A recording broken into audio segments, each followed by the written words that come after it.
Χριστός Ανέστη εκ νεκρών θάνατον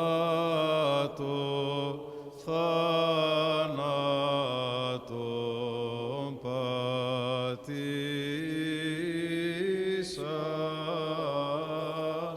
και της της μνήμασι ζωήν χαρίσαμε. Le Christ est ressuscité des morts, par sa mort il a vaincu la mort. Et à ceux qui sont dans les tombeaux, il a donné la vie. Asseyez-vous, s'il vous plaît. Καθίστε.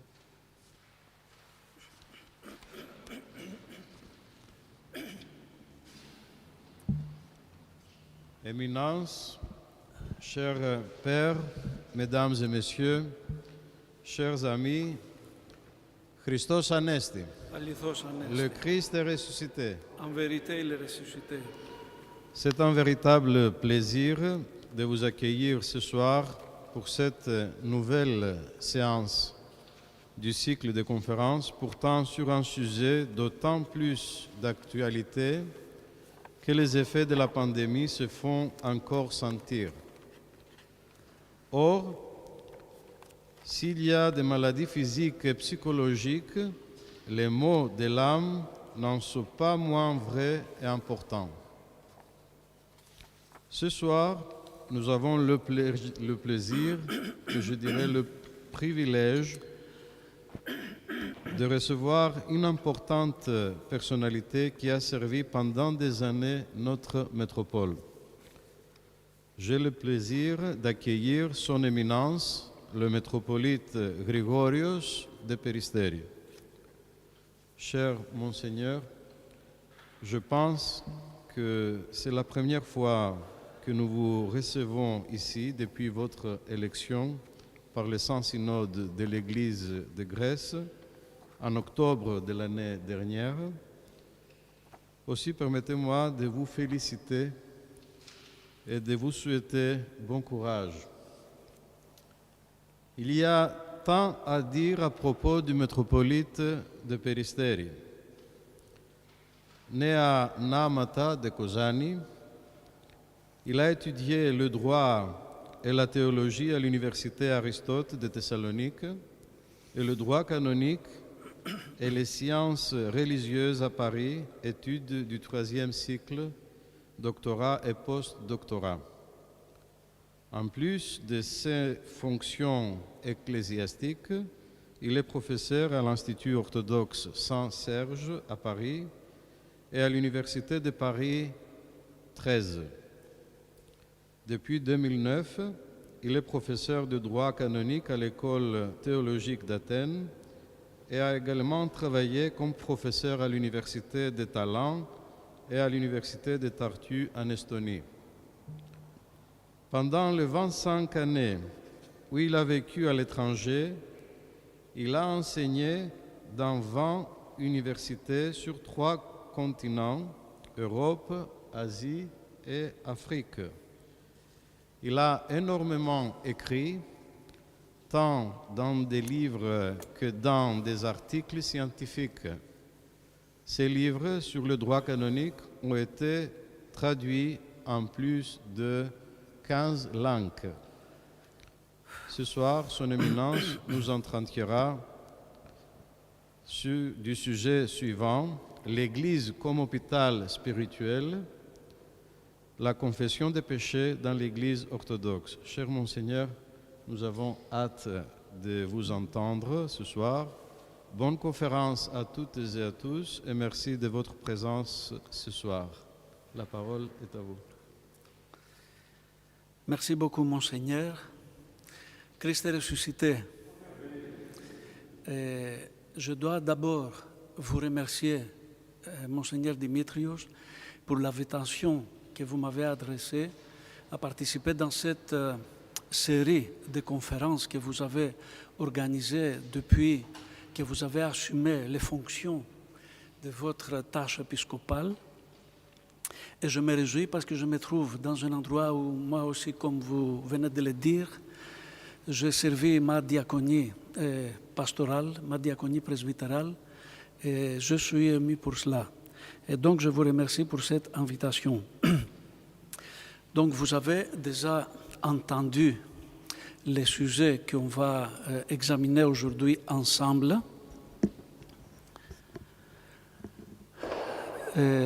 C'est un sujet qui est difficile à traiter, étant donné que ça touche plusieurs aspects de la vie humaine, en même temps que de la vie ecclésiale. Alors, pour faciliter notre suivi et notre participation à cette rencontre d'aujourd'hui, je vais commencer par certaines choses que vous connaissez déjà.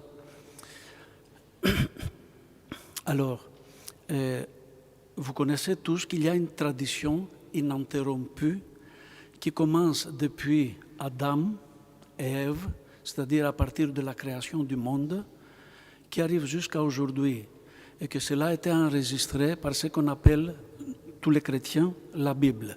La Bible, comme vous connaissez également très bien, est divisée en deux parties, l'Ancien Testament et le Nouveau Testament. Alors, pratiquement, ça couvre 1600 ans à peu près, c'est-à-dire 16 siècles.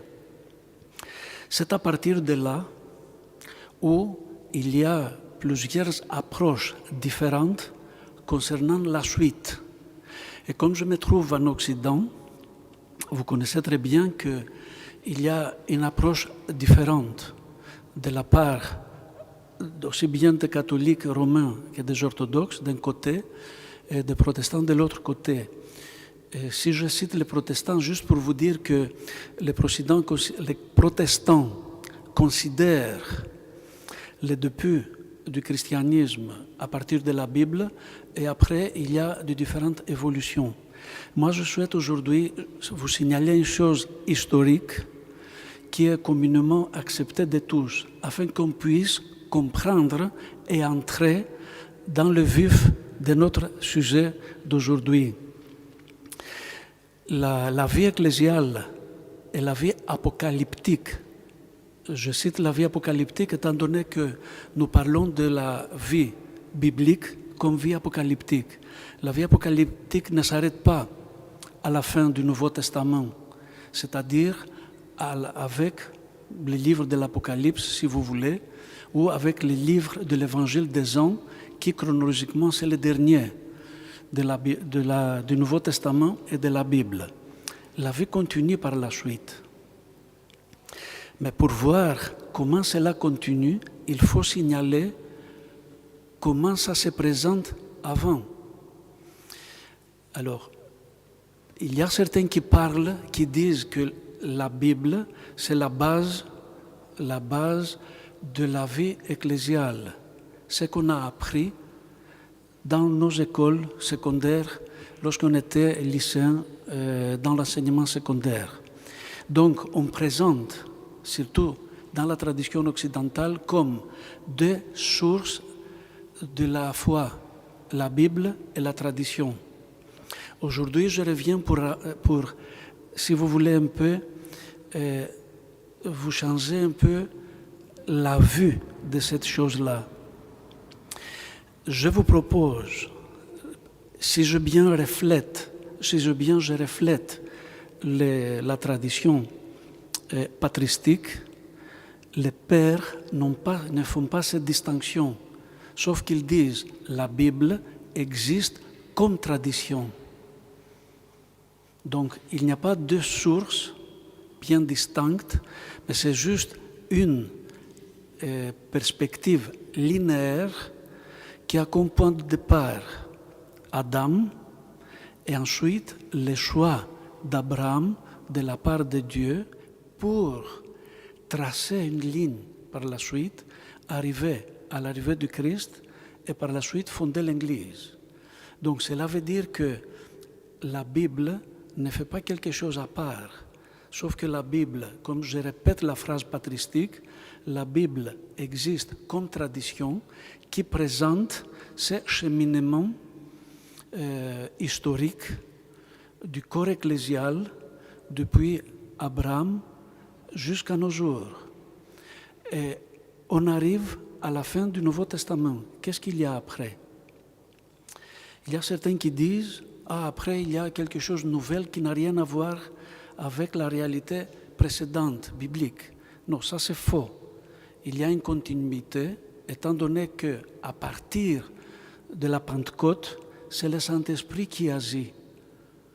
C'est le Saint-Esprit qui agit depuis cette époque-là jusqu'à aujourd'hui. Et si je fais une distinction tout à fait caricaturale, et permettez-moi cela, juste pour aider un peu la compréhension, je pouvais distinguer l'ensemble de la Bible en 3 grandes parties qui correspondent à l'action de chaque personne de la Trinité. L'Ancien Testament nous présente l'action du Dieu le Père. Ensuite, les 4 évangiles présentent l'action du Christ incarné et ensuite ressuscité. Et c'est à partir des actes des apôtres, ainsi de suite, qui représentent l'action du Saint-Esprit. Jusque-là, je pense que c'est compréhensible pour comprendre cette distinction tripartite de cet ensemble de la Bible. Juste pour vous montrer que la Bible et cette tradition biblique ne s'arrêtent pas avec l'Apocalypse ou à la fin du 1er siècle. Mais ça continue étant donné que la vie ecclésiale est marquée par la présence du Saint-Esprit depuis le 1er siècle, depuis Pentecôte jusqu'à aujourd'hui. Et donc cela veut dire que nous sommes invités aujourd'hui, ensemble, de voir quelle est la suite, quel est ce qui s'est passé par la suite après Pentecôte. Donc, nous sommes connaisseurs de la Bible, et spécialement du Nouveau Testament, et c'est après où nous avons quelques textes, ce qu'on appelle textes apostoliques. Pourquoi apostoliques? Est-ce que ce sont les apôtres qui ont écrit ces écrits, étant donné qu'il s'agit de textes du 2e et du 3e siècle? Non, la réponse est non. Ce ne sont pas les apôtres qui ont écrit cela, sauf que cela reflète la tradition apostolique reçue par les élèves des apôtres et par les élèves des apôtres, qui couvrent pratiquement le 2e et le 3e siècle. Alors là, on a déjà quelques documents qui enregistrent comment le Saint-Esprit agit, permettez-moi de dire le mot grec, en synergie, en synergia, en synergie avec les communautés ecclésiales de cette époque-là. Et ça, on le voit bien dans le chapitre 15 des Actes des Apôtres, qui dit, c'est le Concile apostolique qui dit, il est paru bon au Saint-Esprit et à nous. Voilà la phrase clé qui montre que depuis, c'est la présence du Saint-Esprit qui existe, qui domine dans la tradition linéaire qui commence à partir de la Pentecôte et qui continue jusqu'à aujourd'hui. Or, jusqu'à maintenant, nous avons vu l'Ancien Testament et le Nouveau Testament. Il n'y a rien de neuf que j'apporte ici, sauf qu'il faut voir la continuité. Et cette continuité couvre 9 siècles. Or, la Bible ne s'arrête pas là, sauf que pour des raisons techniques, ou pour des raisons pédagogiques, ou pour des raisons terminologiques, on fait cette distinction-là pour montrer cette suite. Et qu'est-ce qu'il y a dans cette suite? Il y a une réalité jumelle, et que cette réalité s'appelle une réalité conciliaire, une tradition conciliaire qui commence à partir du concile apostolique de Jérusalem de 49, avec la présence du Saint-Esprit, et qui continue jusqu'au, permettez-moi de le dire comme ça schématiquement, jusqu'au IXe siècle. Ces 9 siècles sont qualifiés par la théologie patristique comme une période historique conciliaire. On a commencé cette tradition avec la réunion de la communauté ecclésiale de l'Église, et comme le disent les actes des apôtres, avec la présence du Saint-Esprit. Ça, c'est une expérience. Ce n'est pas une conviction seulement. Ce n'est pas juste une phrase de politesse pour dire que nous avons Dieu parmi nous. Mais c'était toujours une réalité que le Saint-Esprit guide son Église christique, si je peux le dire, que le Christ avait parlé, que le Christ avait donné. Qu'est-ce que cette réalité conciliaire présente, qui est une continuité ininterrompue? Cette réalité conciliaire présente une réalité jumelle. D'un côté, définition de foi, et de l'autre côté, les canons de l'Église. C'est-à-dire, chaque fois que nous avons un concile, ce qui sort comme texte, comme document, qui n'est pas un document, un manifesto, comme on le dit aujourd'hui dans le cadre d'une réalité politique, mais c'est l'enregistrement de l'expérience de cette époque où nous avons la réalisation du concile.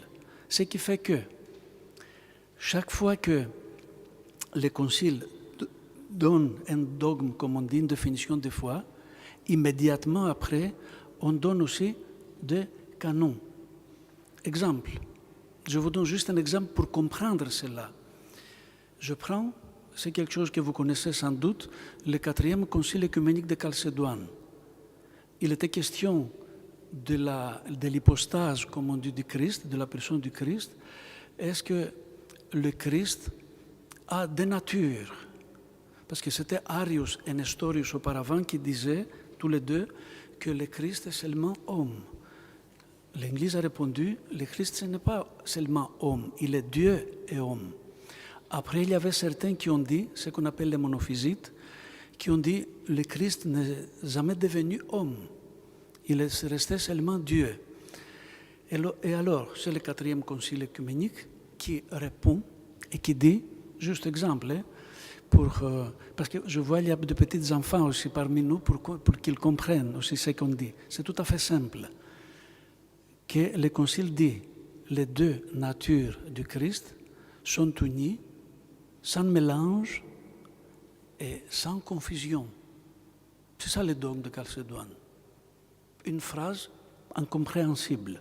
Si nous les chrétiens, nous sortons dans la rue et on va dire aux gens qu'on trouve, vous savez que les deux natures du Christ sont unies, sans mélange et sans confusion, il faut nous dire que c'est ça, vous êtes des fous.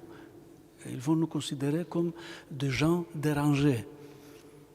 Et alors, imaginez que les chrétiens attendent la fin du concile. Et on pose la question aux pères conciliaires, qui étaient les plus nombreux. Il y avait 638 évêques qui participaient à l'époque, les pères conciliaires. Et on pose la question, qu'est-ce que vous avez dit, qu'est-ce que vous avez décidé? Et le père répond ce que je viens de dire. On a décidé, on a bien compris, on a bien senti que l'Église a cette expérience comme quoi les deux natures du Christ sont unies sans mélange et sans confusion, asynchitos et adhieretos.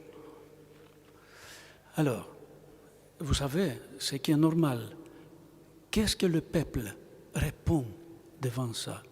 C'est très bien ce que vous dites, mais comment ça s'est lié à notre vie? Est-ce que ce que vous venez de dire, c'est lié à notre vie, pour que ça nous guide dans notre cheminement historique qui continue depuis Abraham jusqu'à aujourd'hui.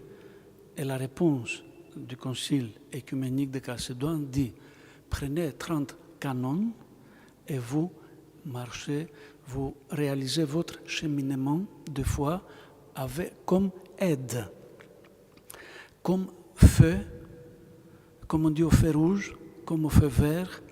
C'est comme ça, c'est ce qu'on dit en italien et en grec, sémaphore. Donc ça va vous guider.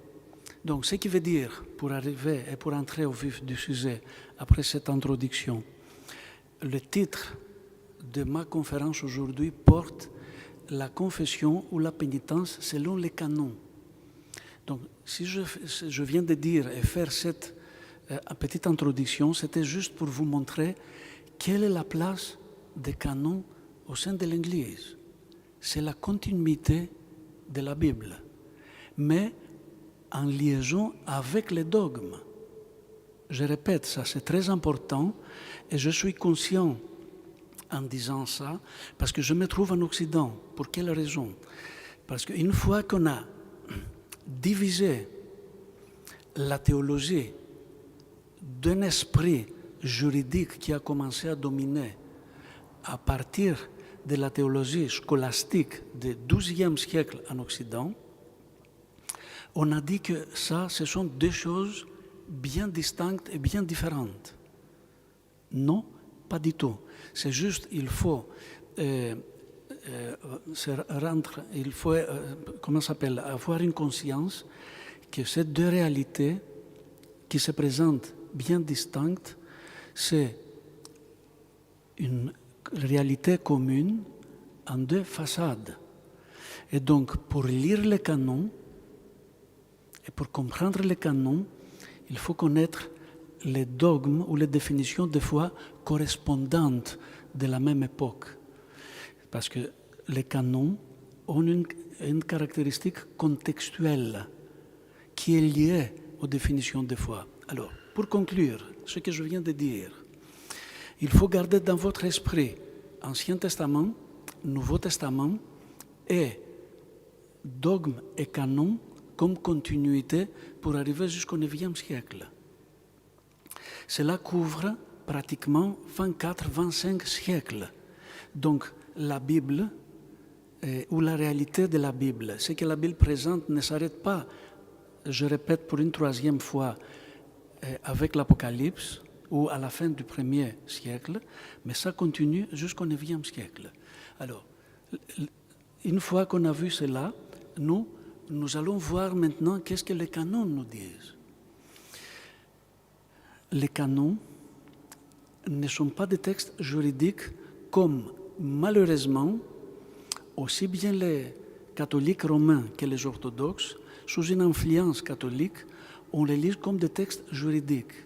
C'est-à-dire, on dit couramment, ça on a entendu plusieurs fois, même dans les écoles, non seulement dans les facultés de théologie catholique ou orthodoxe, comme quoi, qu'est-ce que c'est le canon? Et réponse.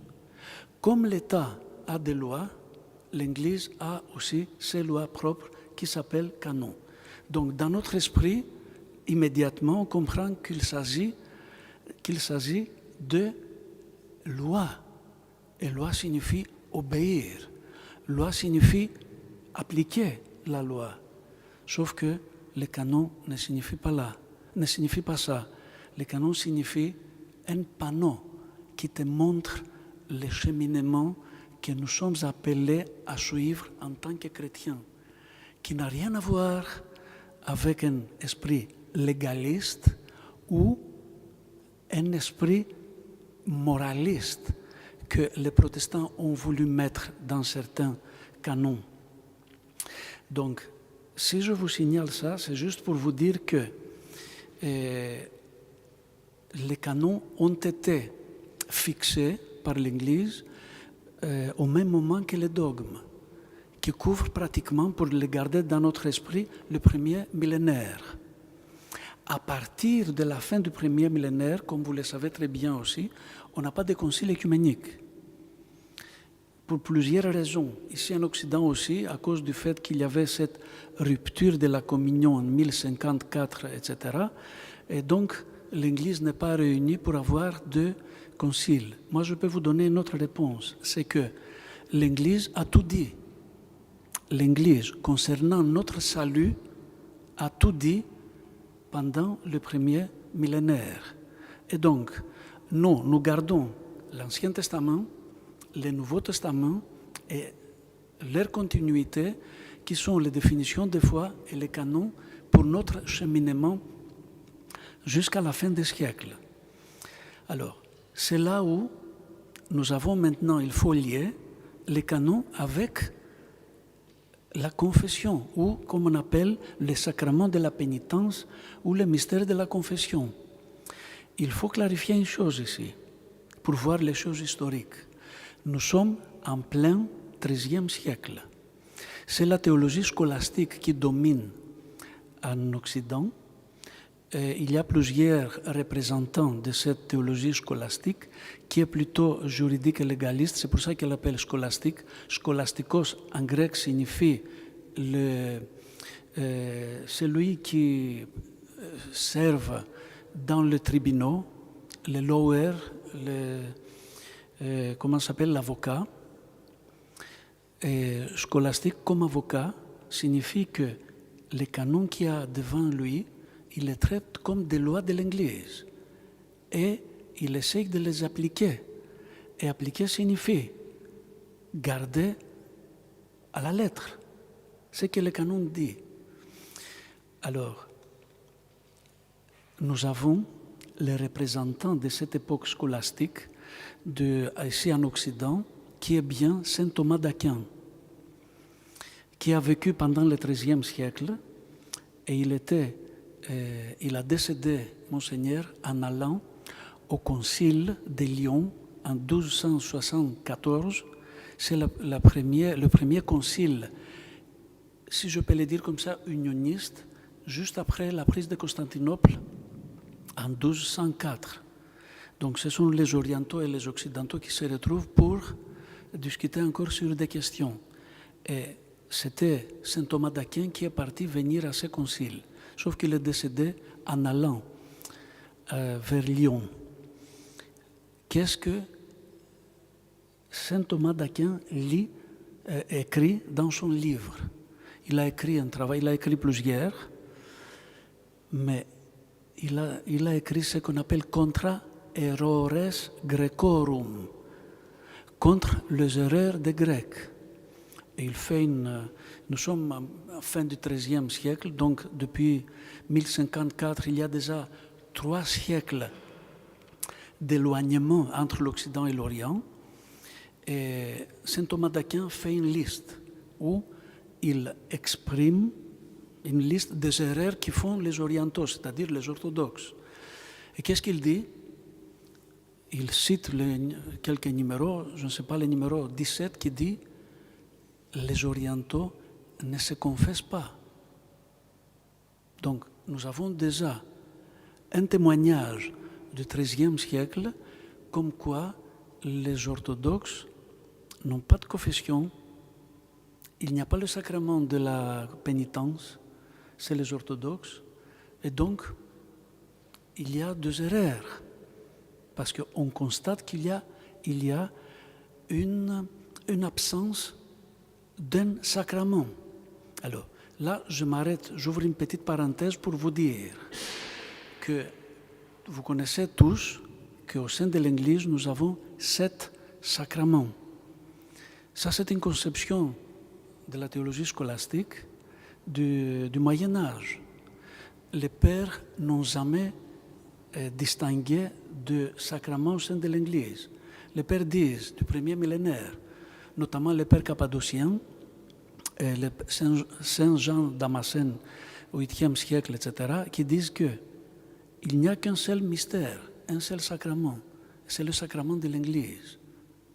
C'est l'Église qui est le sacrement, et on n'a pas d'autre. Et ce qui se passe à l'intérieur de ces sacrements, cela a un contenu sacramentel. Donc, si il y a cette distinction, c'est juste pour vous dire que l'absence de ces sacrements de la pénitence que saint Thomas d'Aquin constate dans son livre Contra errores Graecorum ne correspond pas vraiment à ce qu'on a vécu pendant les premiers millénaires, en conformité avec les canons. En conformité avec les canons. Et qu'est-ce qu'il y a alors ici?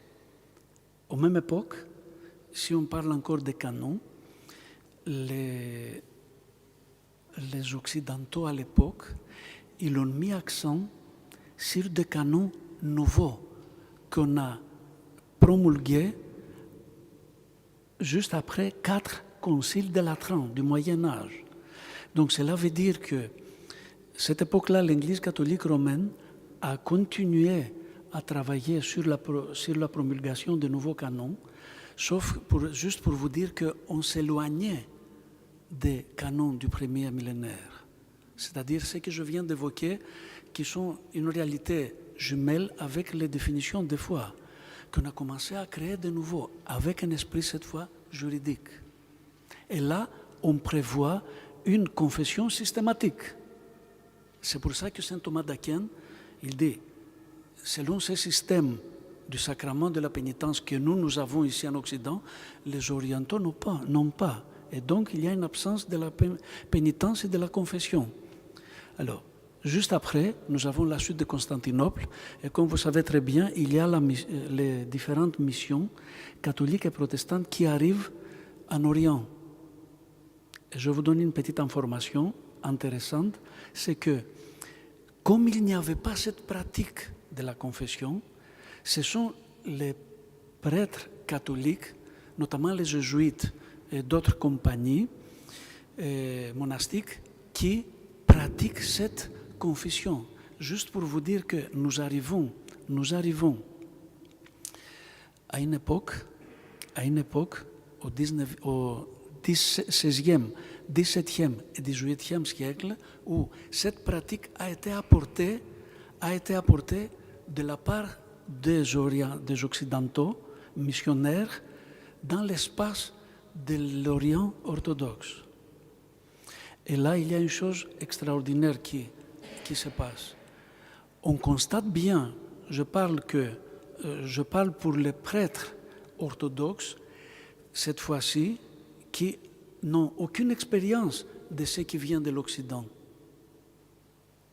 Et il y a certains moines qui commencent à écrire de nouveaux canons qui correspondent à comment pratiquer la confession à l'intérieur de l'Église orthodoxe.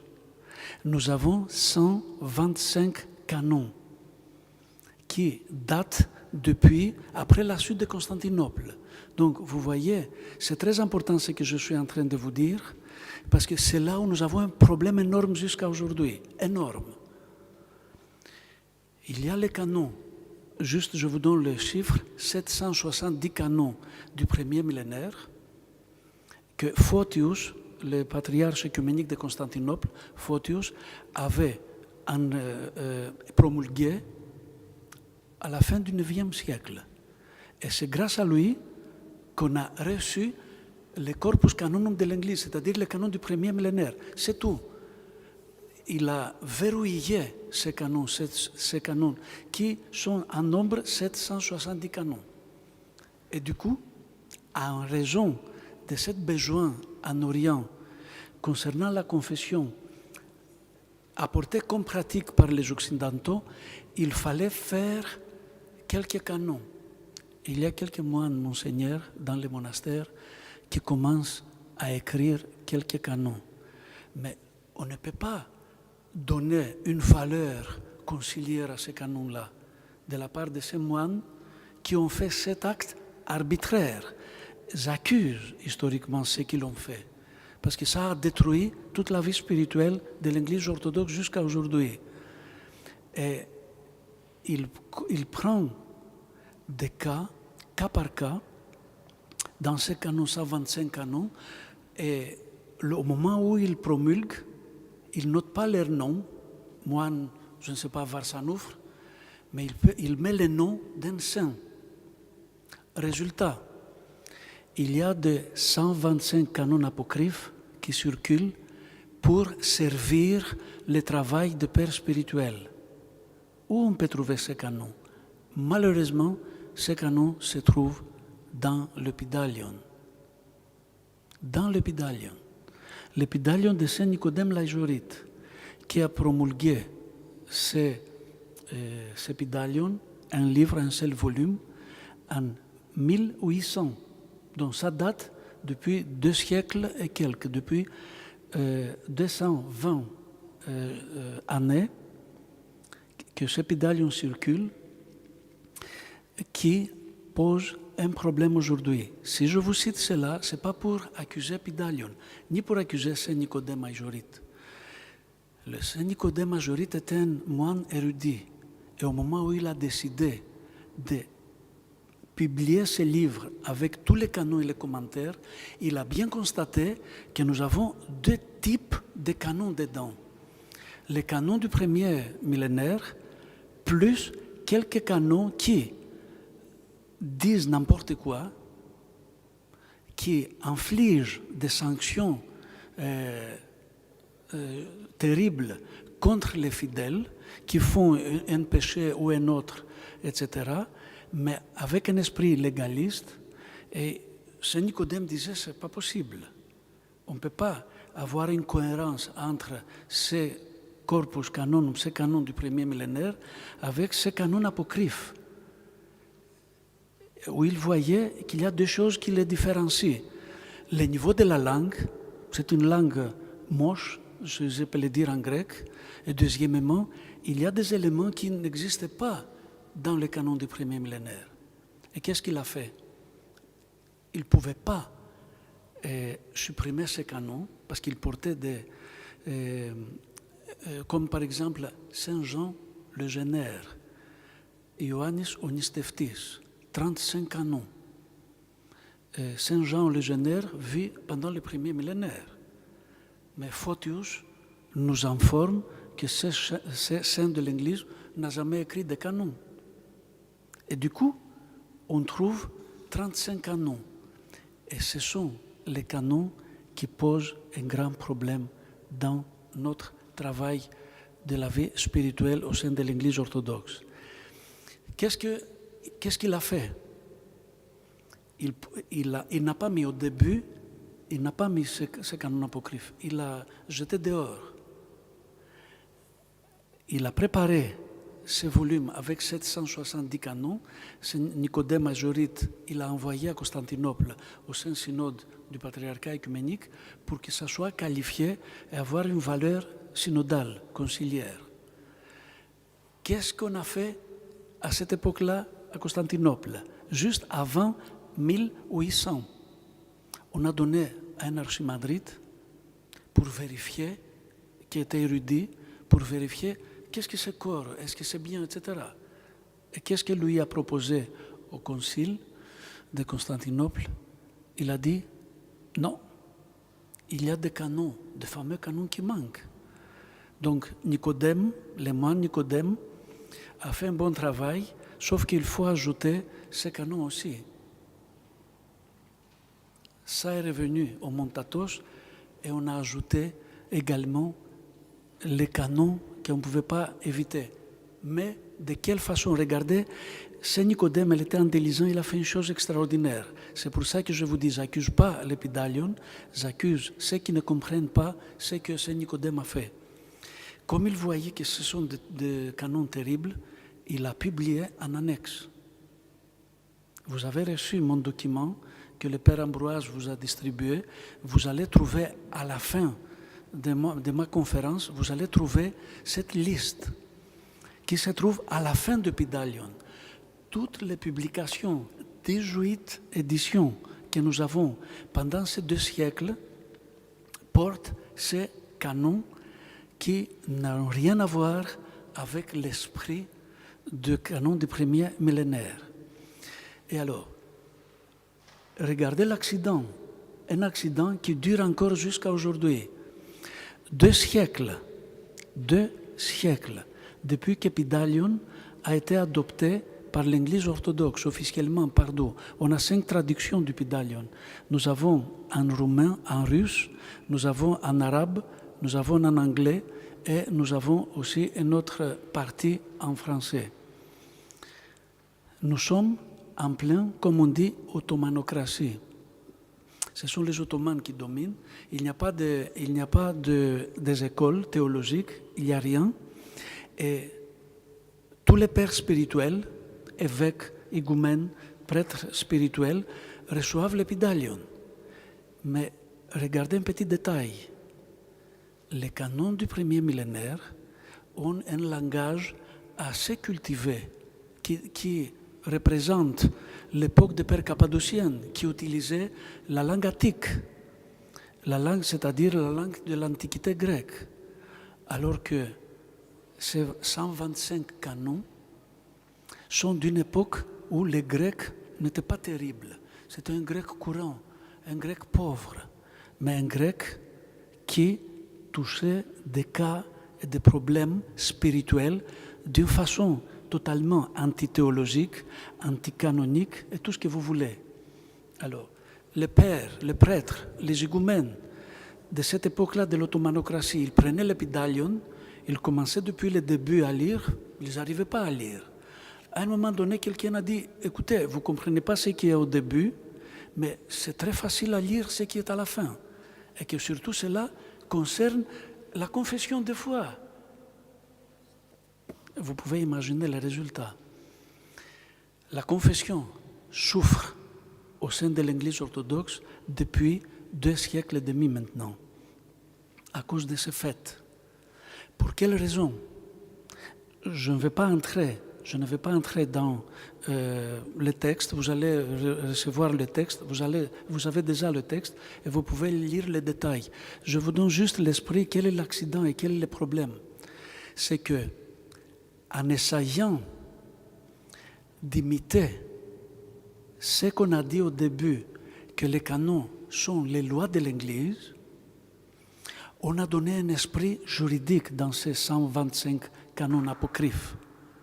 Et si un chrétien se présente devant le père spirituel, et le père spirituel, à cause de l'ignorance de ces petits détails que je viens vous dire, agit en consultant seulement ces canons et il oublie les autres, on fait entrer un légalisme, un moralisme dans notre rapport avec, permettez-moi la phrase, avec le fils spirituel ou la fille spirituelle, et que ça pose des problèmes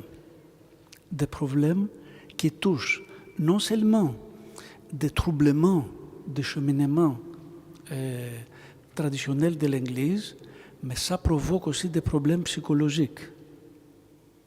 Parce qu'il y a des sortes de dépendances personnelles qui ne sont pas tout à fait cohérents avec ce que les canons du premier millénaire montrent. Alors, très vite, je vous donne un exemple. Parce qu'il y a plusieurs aspects. Parce que là, aujourd'hui, je suis plutôt là et je fais cette conférence ici pour vous montrer quel est le problème qui existe à travers les siècles et quel est l'accident que l'Église orthodoxe a subi à cause du fait qu'on a imité les catholiques, les missionnaires catholiques qui disaient il faut avoir la confession. Et nous, on a dit ok, on va le faire. On a fait un système de confession et de pénitence qui ne correspond pas à ce que les canons du premier millénaire disent. Qu'est-ce que les canons du premier millénaire nous disent? Il y a un mot, permettez-moi de le dire, c'est un mot difficile, c'est le mot ontologie.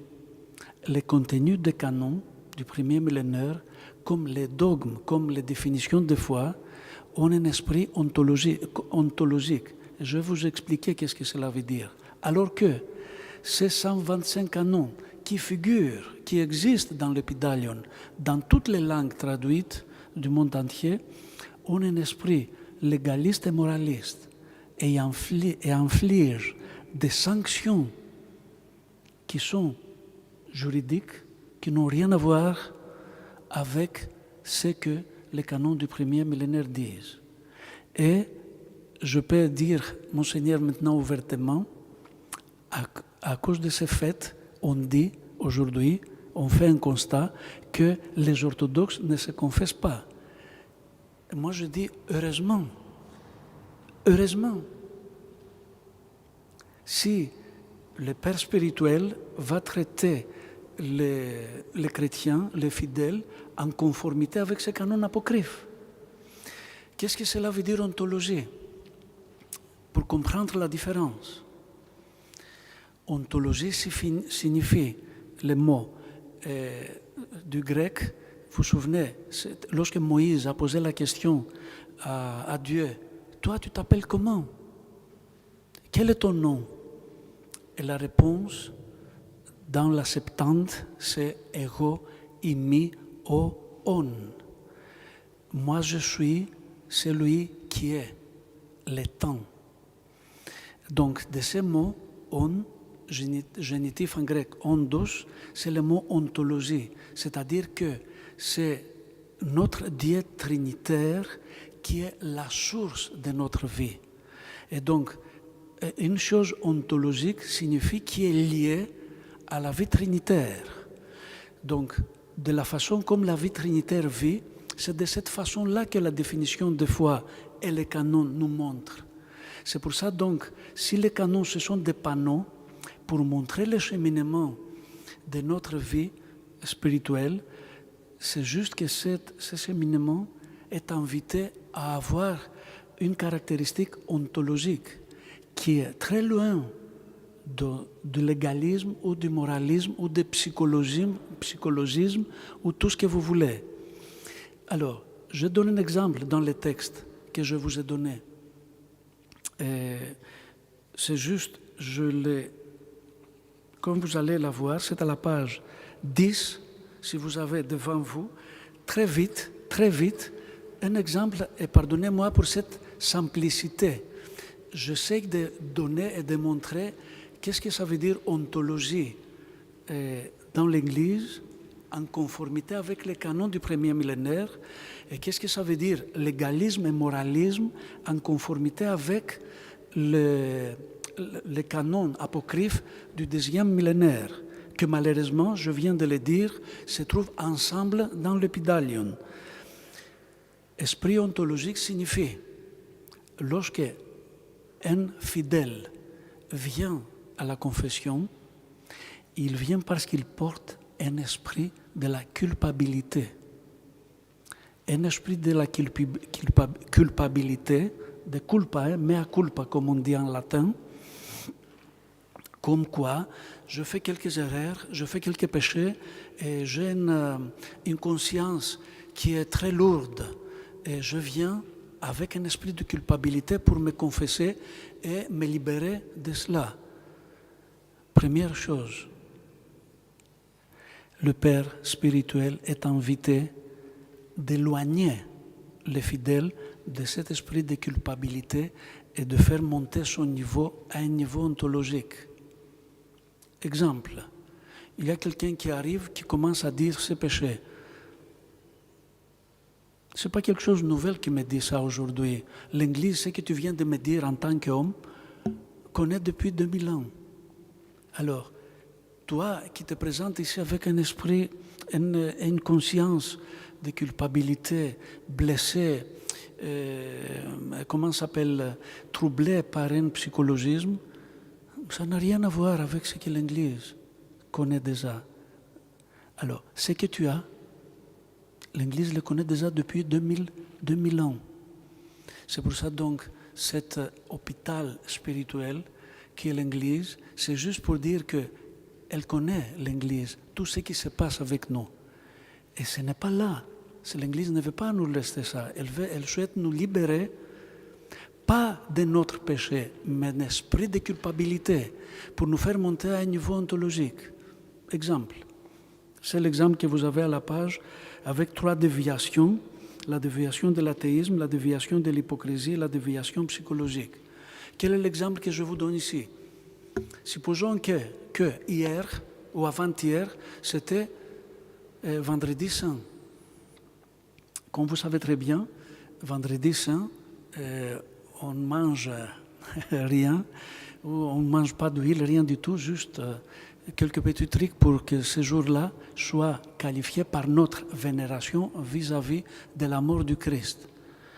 Et surtout, pour souligner que notre Dieu est mort et qui se trouve dans l'enfer. C'est pour ça que c'est le seul jour où l'Église ne célèbre pas la divine liturgie. Pour quelle raison? Parce que l'Église ne veut pas nous donner le corps mort de notre Dieu, mais l'Église souhaite nous donner le corps vivant et le corps résurrectionnel du Christ.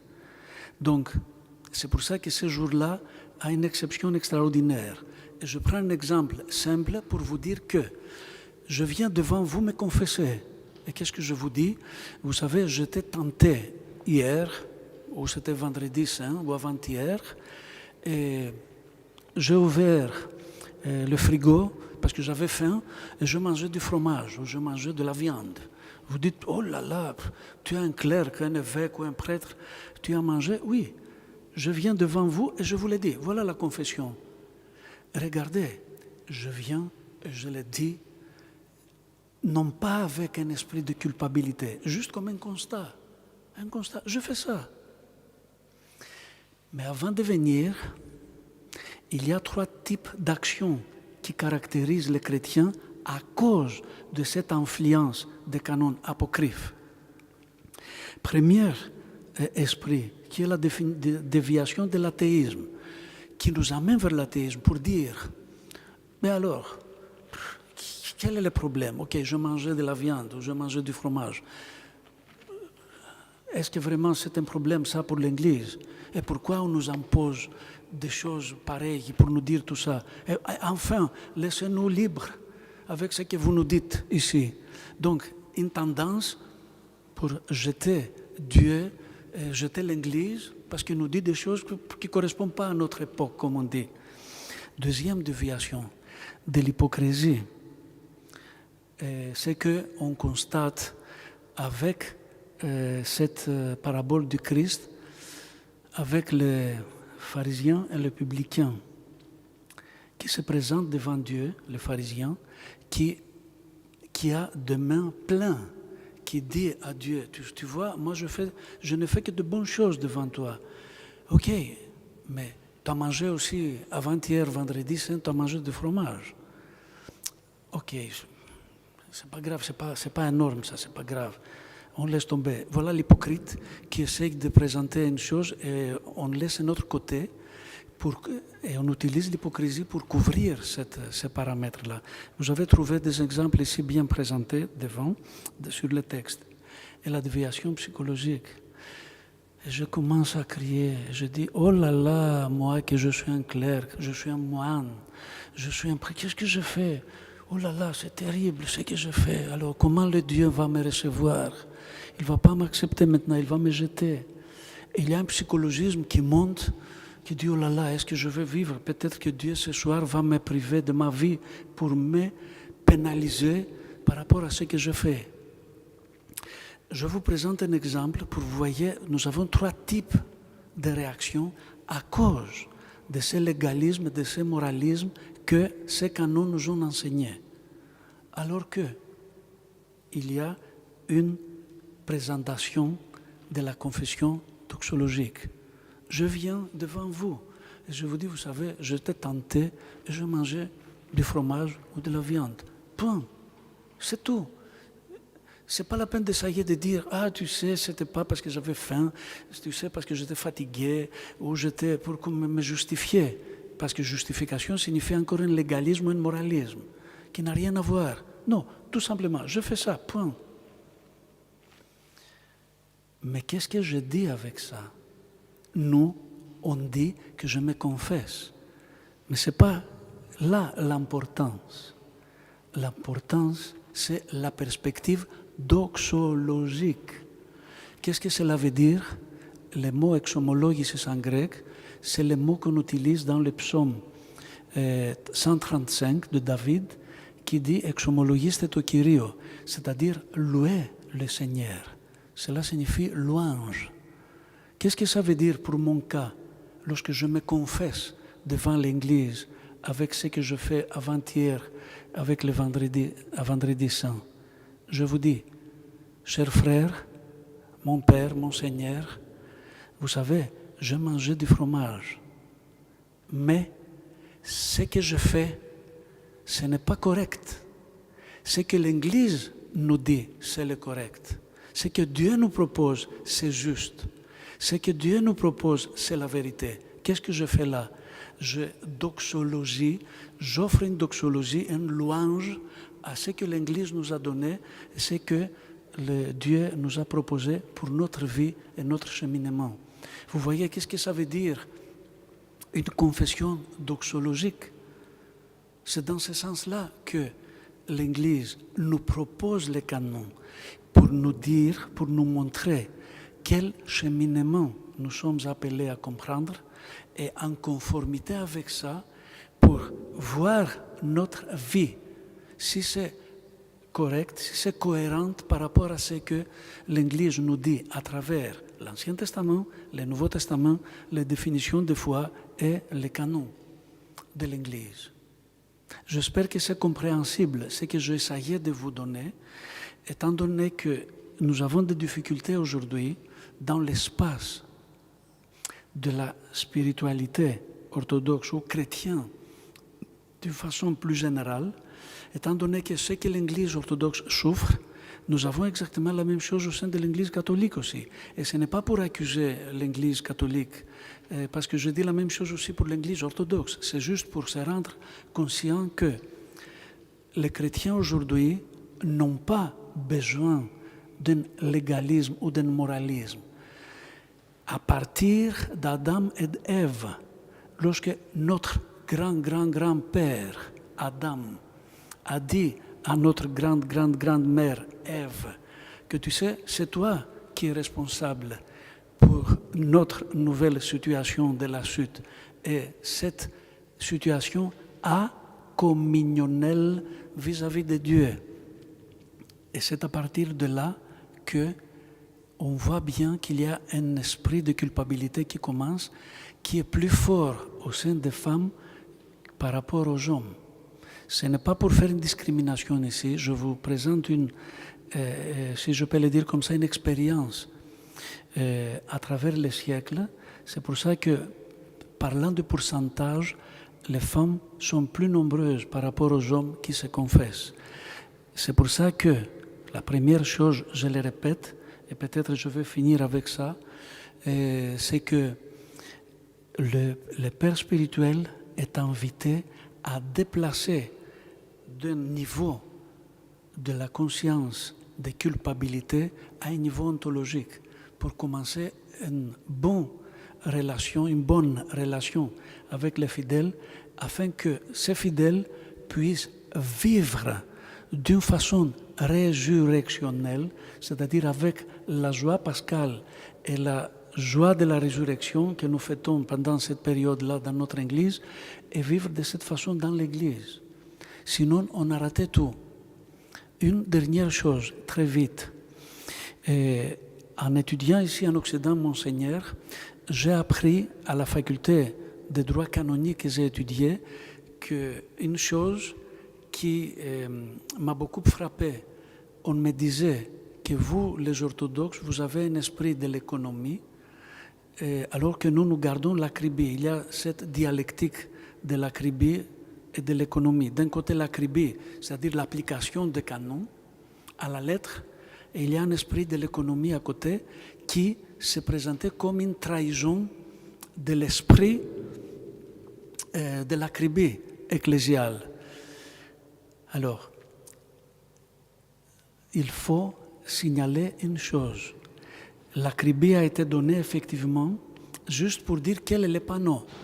Exemple, je suis ici au centre de la ville de Paris et je décide d'aller à Strasbourg. Qu'est-ce que je fais? J'entre dans le périph' et j'essaie de trouver où je trouve les panneaux qui m'indiquent le chemin vers Strasbourg.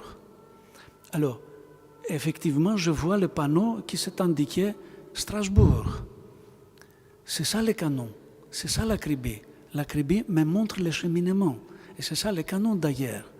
Alors moi je dis, puisque le panneau le dit, moi je continue le périph', je vais sortir à la prochaine sortie ou 2-3 sorties après. Et je crois que je vais aller à Strasbourg.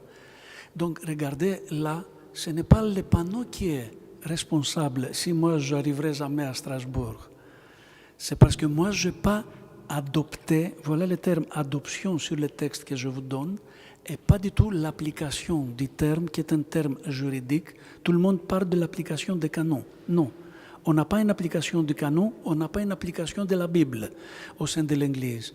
Nous avons une adoption, c'est-à-dire le Nouveau Testament, la Bible et les canons nous montrent le chemin comme les panneaux l'indiquent, et après nous avons la liberté de les suivre ou de ne pas les suivre.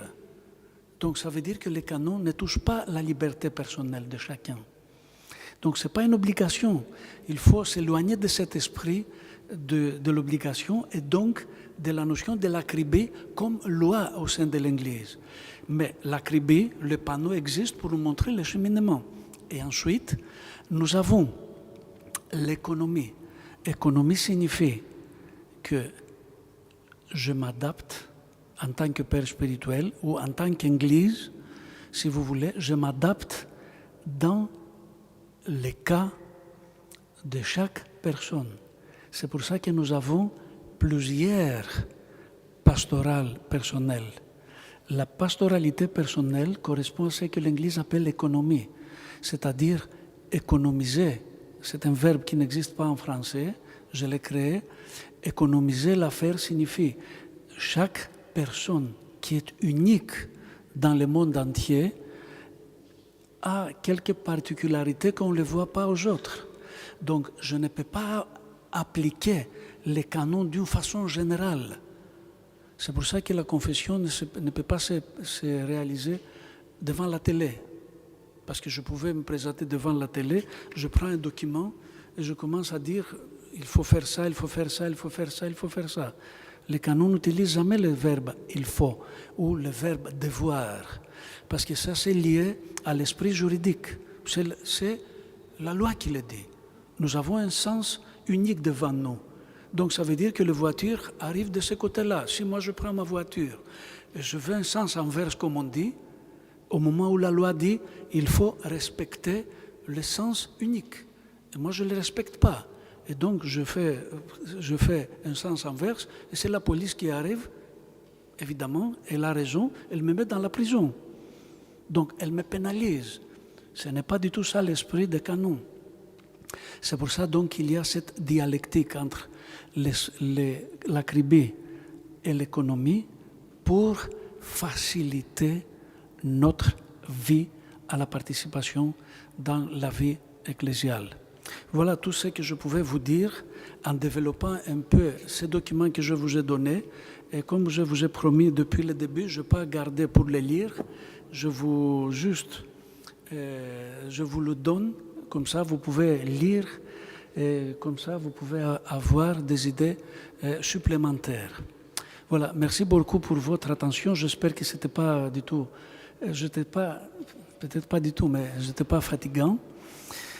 Parce qu'il y a des choses nouvelles et s'il y a des questions à poser ou s'il y a quelque chose, un aspect où il faut le clarifier.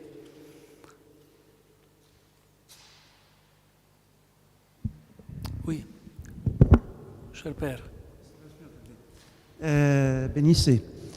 Il y a une particularité dans l'usage des églises de tradition slave que vous connaissez, et en feuilletant votre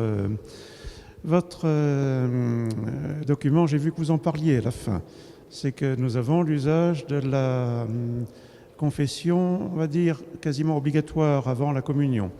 Et moi-même, en tant que prêtre, je me trouve souvent bien embêté parce que je manque de temps pour entendre correctement les fidèles, et je ne peux pas faire ce que j'aimerais et ce que je souhaiterais faire, des entretiens spirituels prolongés pour échanger avec les fidèles, pour pouvoir les aider et les réconcilier avec Dieu. Donc j'ai par exemple uniquement dans une des deux paroisses que je desserre la possibilité d'entendre les confessions pendant la lecture des heures, voilà, juste avant la liturgie. Et j'ai donc 30 minutes au maximum pour entendre peut-être 50, 60 personnes, ce qui signifie quelques secondes par personne. Donc c'est totalement ridicule. Et la confession, je le pense, est voilà, en grande partie inefficace. Néanmoins, les fidèles ne s'approcheront pas du calice s'ils ne sont pas venus se confesser. Donc c'est un peu un imbroglio.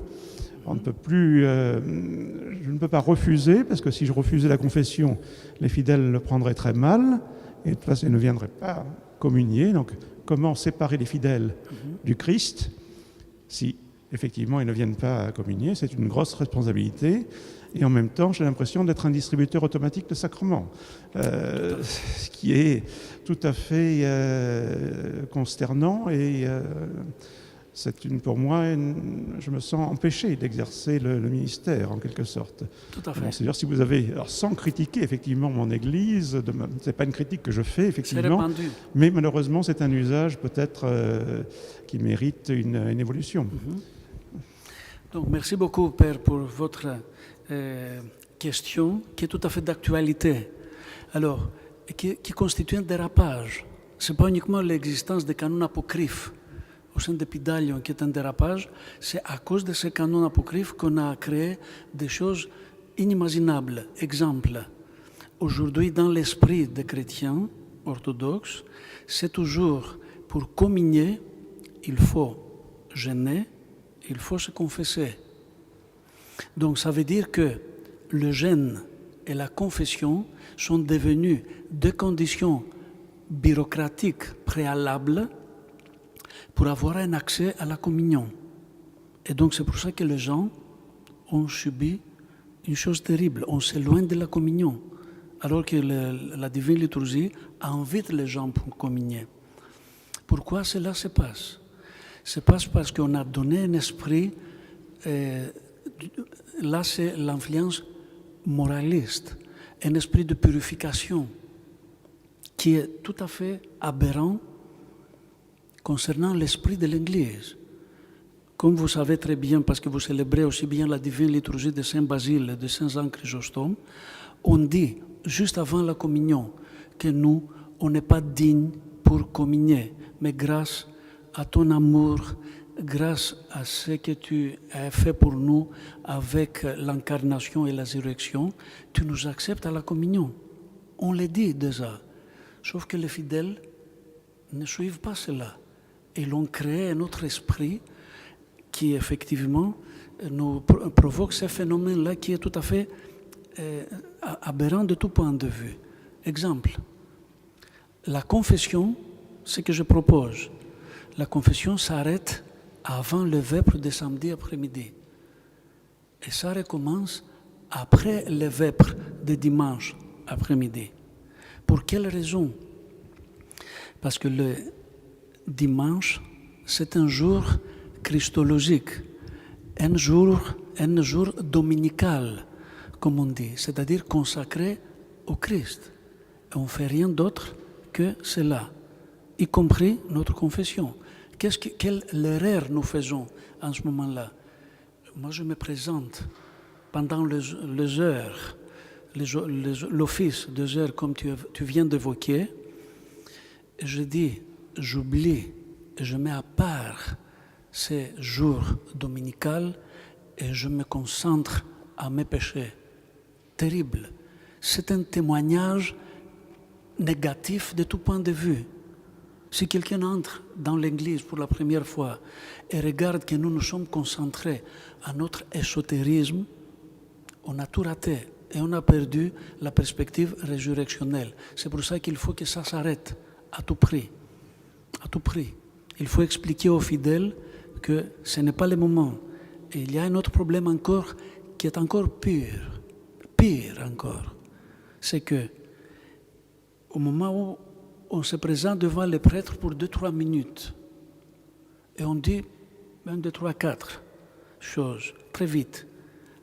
Et cet acte, cet événement nous donne l'impression que maintenant je suis digne pour communier.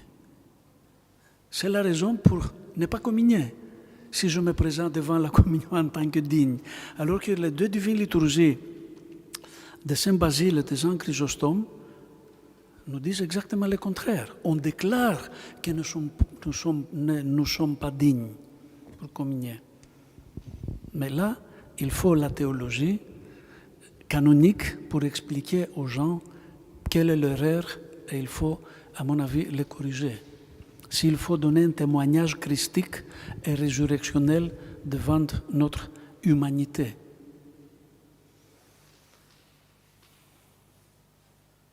S'il y a d'autres questions.